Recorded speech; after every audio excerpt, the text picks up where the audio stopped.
When it comes to open-world zombie games, it's not just about shooting the undead, it's about living in a world that's already dead. These games mix freedom, fear, and unforgettable stories of survival. From sprawling skylines to desolate countryside, each one turns chaos into art. So, let's dive into some of the best open-world zombie games you can play right now. Let's start with one of the biggest and boldest, Dying Light: The Beast. This game brings back Kyle Crane in a brutal, fast-paced sequel that doubles down on everything fans loved: fluid parkour, intense melee combat, and that nerve-wracking day-night cycle. The new Beast mode gives players incredible power but at a dangerous cost, and the shift from city rooftops to overgrown forests adds a haunting new atmosphere. With stamina and weapon durability pushing every encounter to the edge, survival feels raw and rewarding. Now, if you prefer realism over adrenaline, Vane is where things get serious. Developed by just 2 people, this post-apocalyptic sandbox takes survival to another level where hunger, exhaustion, and even vehicle maintenance matter just as much as combat. Intelligent zombies, changing seasons, and a fully dynamic world make every session unpredictable. It can be punishing and the story takes a back seat, but that's part of the charm. For players who want gritty, immersive realism, Vane is a brutal masterpiece in the making. Speaking of realism, SCUM takes that concept and cranks it all the way up. Set on a massive prison island, every calorie you eat and every wound you take affects your survival. The 2025 full release finally polished the game's rough edges, smarter AI, better optimization, and a smoother onboarding experience for newcomers. It's still a demanding, deeply technical experience, but when everything clicks, few survival games feel as rewarding. SCUM isn't for the faint of heart, but if you love realism, this is survival turned into science. After that kind of intensity, maybe you're ready for something a little different. Survival Machine brings a creative twist to the genre. Your base is a giant moving fortress rolling through a zombie-infested world. During the day, you explore, scavenge, and upgrade. At night, you defend your mobile home against the hordes.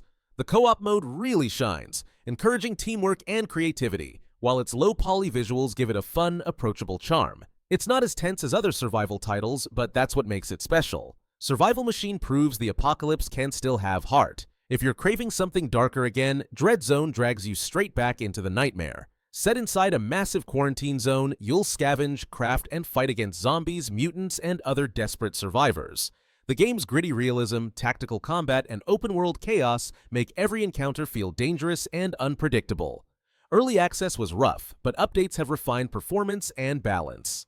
It's raw and punishing, sure, but for players who want tension and challenge above all else, DREADZONE absolutely delivers. Of course, no list of open-world zombie games would be complete without 7 Days to Die. This long-running survival sandbox mixes first-person combat, crafting, and tower defense all wrapped around the infamous Blood Moon every 7th night. The destructible world and deep crafting system keep things endlessly fresh, especially with community mods. After years of updates and tweaks, 7 Days to Die finally feels complete.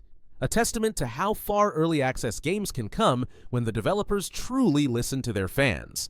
If you're more into managing survivors than just fighting them, State of Decay 2 is still one of the best. Even in 2025, it's been kept alive by the Legacy Awaits update, which added new missions, bug fixes, and quality-of-life improvements. Building your community, making moral choices, and balancing scarce resources make every decision count. Sure, the graphics are showing their age, and multiplayer isn't perfect, but the heart of State of Decay 2 lies in its human stories, and that's what keeps players coming back. Next up, SurrounDead keeps things simple but satisfying. This indie gem combines classic zombie survival gameplay scavenging, looting, and crafting with smooth mechanics and a familiar, comforting rhythm. The visuals might not be flashy, but the gameplay loop is surprisingly addictive. Regular updates and an active developer keep it growing, making SurrounDead a great pick for anyone who loves old-school survival vibes without the complexity. If you prefer a different perspective, literally, HumanitZ takes the apocalypse top-down. You'll scavenge, craft, and fight your way across a massive map filled with zombies, wildlife, and desperate survivors. Hunger, stamina, and resource management keep the pressure high, whether you're playing solo or in co-op. It doesn't try to reinvent the genre, but its polish and atmosphere make it one of the most enjoyable top-down survival games out there. And finally, we have DYSMANTLE, a game that turns the end of the world into something oddly satisfying. You can break down almost every object in the world, scavenging materials to build, upgrade, and survive. It's a slower burn at first, but the sense of progression is deeply rewarding. Between its crafting, puzzles, and light farming elements, DYSMANTLE turns destruction into creation, a peaceful apocalypse you'll keep coming back to. So, whether you want brutal realism, creative experimentation, or something in between, these open-world zombie games prove the apocalypse is far from over. Each one offers a different way to live or die in a world that's already gone. So, tell me, which one are you brave enough to survive next?